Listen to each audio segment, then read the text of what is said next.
இந்த காணொலியை பாருங்கள் நண்பர்களே. எந்த வேலையும் தரம் தாழ்ந்த வேலை இல்லை. மனநிறைவோடு செய்தால் சிரிப்பதற்கல்ல சிந்திப்பதற்கான ஒரு பதிவு. இந்த காணொலியை தயாரித்த குழுவிற்கு ஒரு நன்றி. ஏ முரளி, வாடா.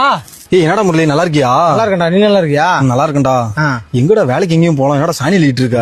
என்ன பாரு, நல்லா படிச்சேன், கம்பெனில பாரு மாசம் 20,000 சம்பளம் வாங்குறேன், மன நிறைவா செழிப்பா இருக்கேன்டா. அண்ணா வாடா கார்த்தி. லோட் எல்லாம் அனுப்பிட்டியா? 3 லோடு அனுப்பிட்டேனா? அனுப்பியாச்சா? அனுப்பிட்டேன். இந்த மாசம் பால் காசு எவ்வளவு வந்திருக்கு? கொஞ்சம் குறைஞ்சிருக்குண்ணா. ஏன் எவ்வளோ? 1,80,000. 1,80,000? ஏன்டா அவ்வளவு குறைஞ்சிருக்கு? போன மாசம் முந்தின மாசம் 3 வந்து எல்லா மாட்டையும் அவுத்துட்டு போயிட்டேன். அந்த ஒரு மாடை என் கட்டி போட்டு போயிருக்கா. உன் சம்பள காசு எவ்வளவு? 30,000 உன் சம்பள காசு எடுத்துக்கிட்ட. சரிண்ணா. ஆளுங்களுக்கு எல்லாம் சம்பளம் கொடுத்துட்டு அது என்னன்னு கணக்கு பார்த்து போ. சரிண்ணா. கோபால நண்பா, சாணி எங்கடா கொட்டணும்?